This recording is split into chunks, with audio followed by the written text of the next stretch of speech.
My father's voice cut across the room like a knife. We already divided everything. Their eyes swept over me as if I was some wandering beggar who'd stumbled in off the street, not their own flesh and blood. No seat for me at the long oak table. No welcome in their cold smiles. People know me as Danielle. And from wherever you're watching this, stay with me. Have you ever felt like you were written out of your own family's story? The lawyer coughed, shuffling a stack of papers, uneasy.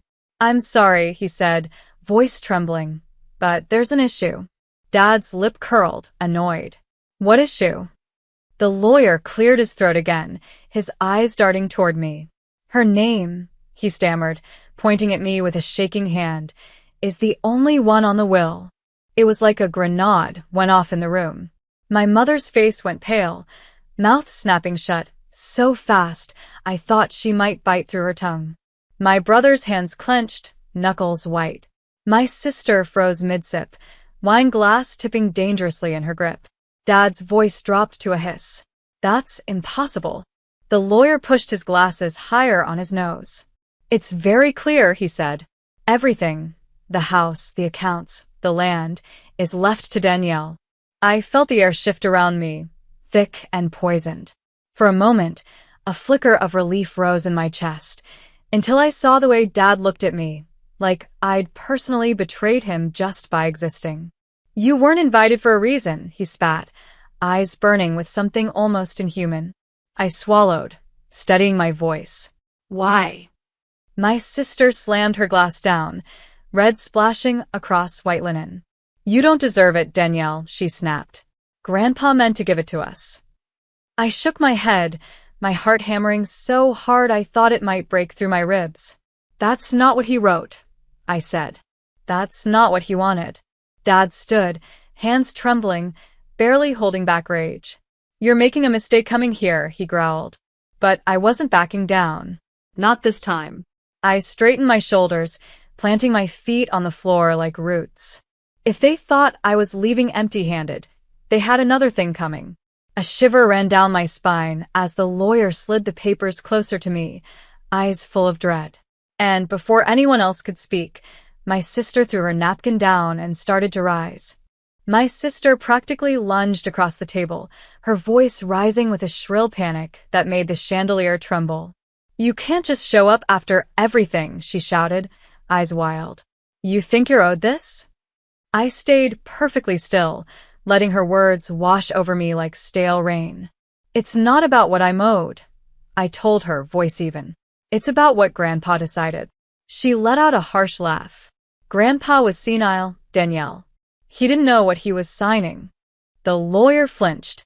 That's not correct, he stammered. I met with him personally many times. His mind was sound. My mother's icy voice sliced through the chaos. You shouldn't even be here, she hissed. We made sure you wouldn't find out about the reading. I blinked, feeling the poison of those words settle in my bones. You hid it from me? Dad didn't flinch. Of course we did, he said. You're a disappointment. You always were. Something in my chest burned, then went cold. And you thought stealing my inheritance would fix that? He slammed a hand against the table so hard the wine glasses rattled. You don't deserve that money. I looked at the papers the lawyer had laid out, my name printed clearly, undeniable. I do, I said quietly, because Grandpa knew the truth. Tom, my brother, finally spoke up, voice dripping with disgust. You really think you can just take the house? The land? After we took care of everything while you ran away? My jaw tightened. I didn't run, I snapped. I escaped. His face flushed crimson, like I'd slapped him. You'll regret this. I stood, gathering the papers into my bag with shaking hands. No, I said, steady now. For once, I won't. My sister pounded the table again, splintering the wood. You're going to destroy this family, Danielle. I felt something twist behind my ribs, regret, maybe. But then I remembered every night they locked me out, every day they turned their backs, every moment they reminded me I was less. Maybe this family needs to be destroyed, I whispered. The lawyer cleared his throat, afraid to meet anyone's eyes. Danielle, you need to sign to confirm acceptance. I nodded, pen in hand, a weight lifting off me as the ink touched the paper. And just as I drew the final curve of my name, Dad's voice came crashing back. "Put the pen down," Dad barked, the words landing like a gunshot. His voice was shaking, with rage, with fear, maybe with the final realization that he couldn't control me anymore. I set the pen down anyway, slowly, deliberately, then looked him dead in the eye. "Why?" I asked. "So you can steal it?" His jaw clenched, a muscle ticking in his cheek.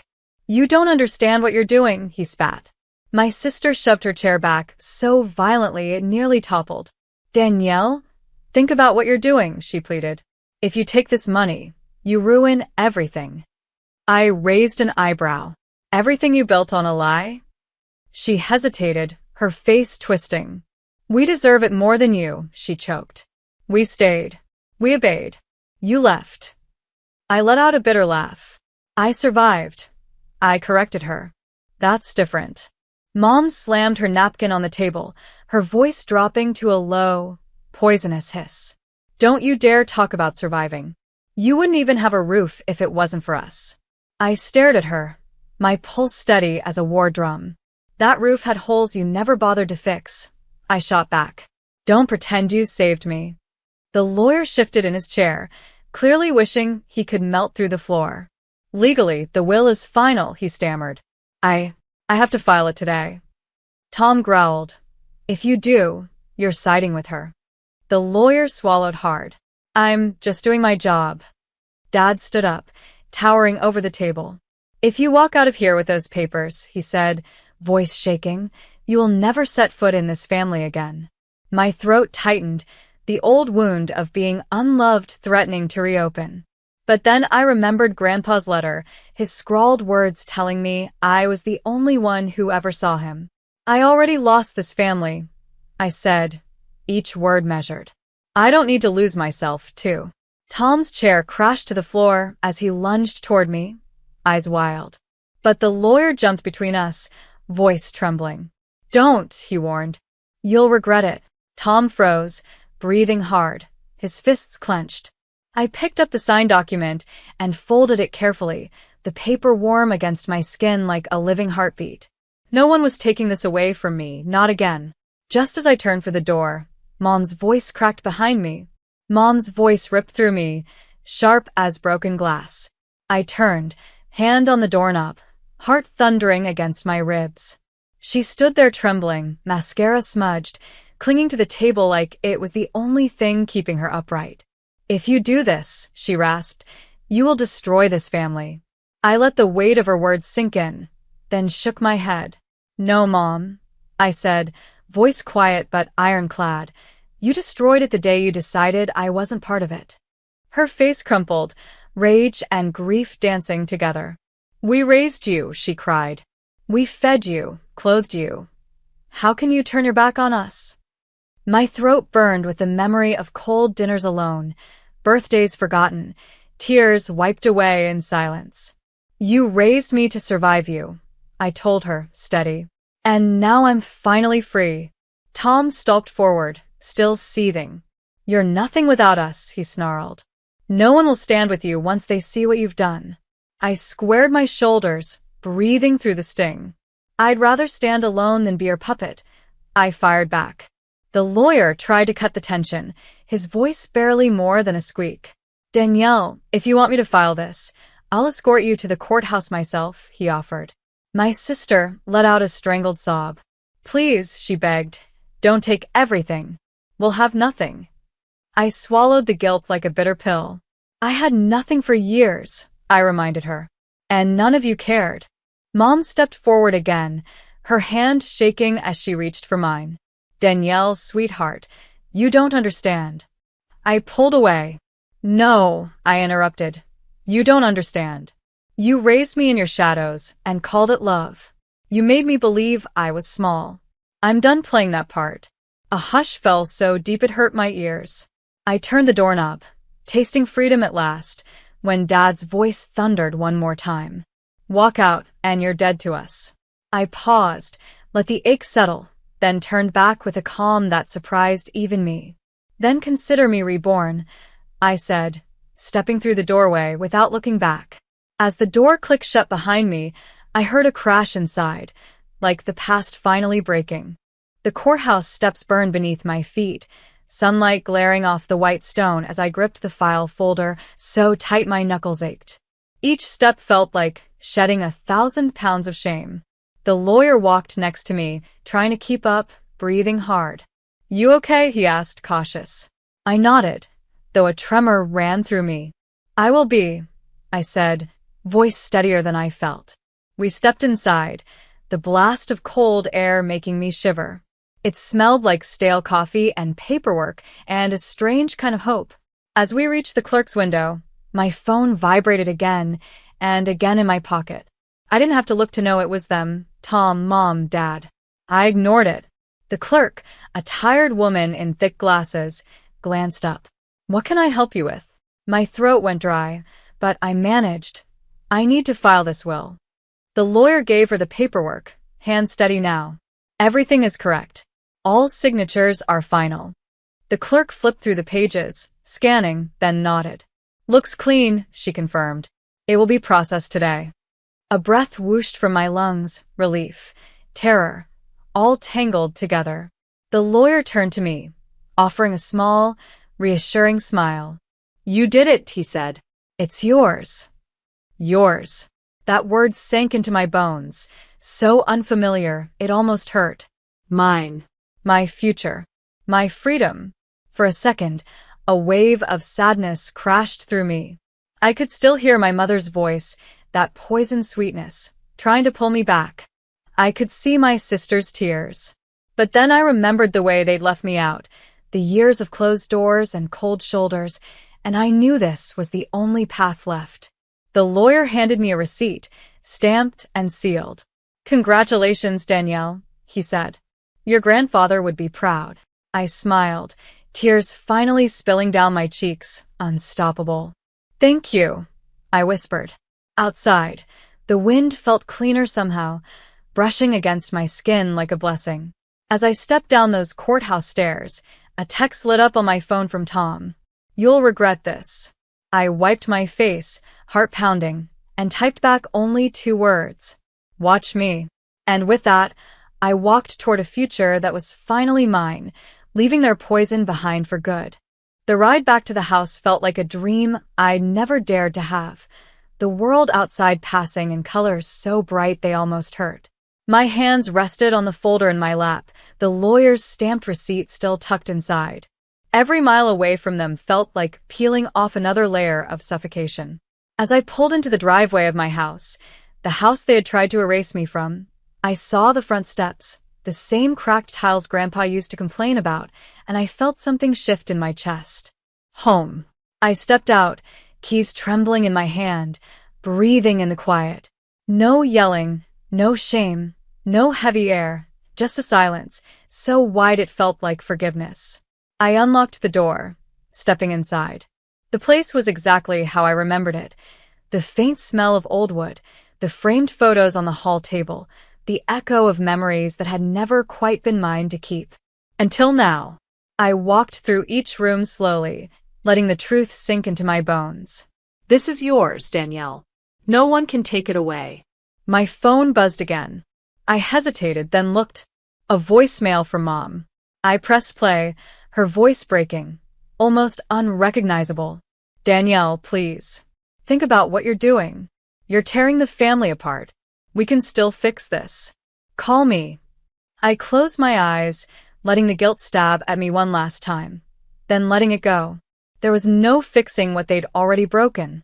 I wandered into the kitchen, laying my folder on the counter, fingers brushing the grainy wood of the cabinets.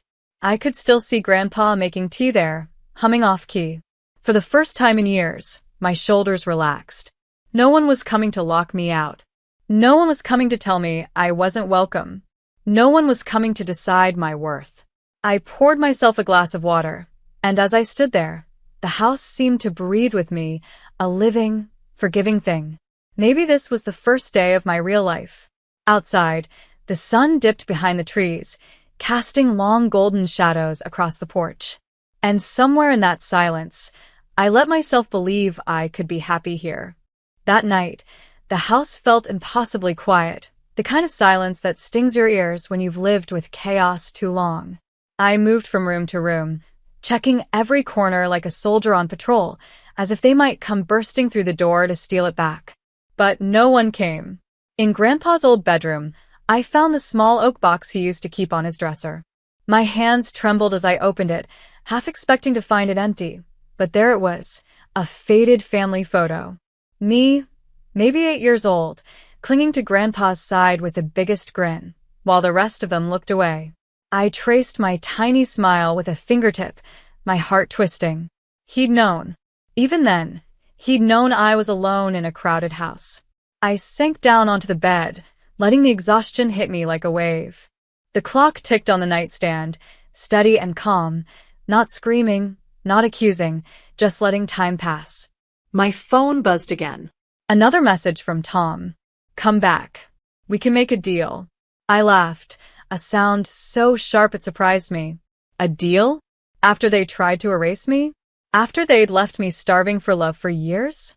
I typed back with hands that no longer shook. No deals. No more. Then I turned off the phone completely, letting the silence wrap around me like a warm blanket. Outside, the wind rattled the old shutters, but the house stood strong, refusing to fall. So would I. I closed my eyes and let myself dream, really dream, for the first time in years, about painting the porch, planting flowers out front, cooking a meal that didn't taste like pity. Tomorrow, I would go through the documents again, call the bank, change every lock, make this place safe, truly mine. No one would ever take it away. And for the first time, I realized I wasn't afraid of what came next. I was ready to build a life that no one could rewrite, no matter how many times they tried. Outside, the stars blinked through the night sky, quiet witnesses to my freedom. And in that gentle darkness, I found peace. The next morning felt like a rebirth. I woke up with the sunlight spilling through Grandpa's old curtains, warming my face in a way I'd almost forgotten. There was no shouting, no guilt dripping through the walls, just the soft creak of floorboards beneath my feet. I padded down the hallway, still half in a dream, and stepped onto the porch. The air was sharp and clean, carrying the promise of something better. My phone stayed shut off on the kitchen counter. I refused to let their poison follow me into this new day. Instead, I sat on the porch swing, looking over the yard I'd once believed I'd never see again. For a moment, I let myself remember it all. The cruel words, the cold shoulders, the quiet tears no one ever noticed. Then I let those memories go. Grandpa had trusted me with this place because he'd seen something they refused to see. My heart, my strength, my ability to build something whole out of all their brokenness. And I would honor him, not with revenge, but with peace. I'd paint these walls in colors I chose. I'd fill these rooms with laughter I could believe in. I'd sleep under this roof, knowing no one could ever push me out again. If they came back for me, I'd stand tall. If they tried to steal from me again, I'd fight. But I wouldn't let them shrink me anymore. This was my beginning. My chance to write the ending they'd never allow me to have. For the first time, I wanted to live, really live, without apology. I looked up at the sky, whispered a quiet thank you to Grandpa, and let a smile stretch across my face. This was mine. This was enough. And nothing, no family, no past, no poison, would ever strip it away again.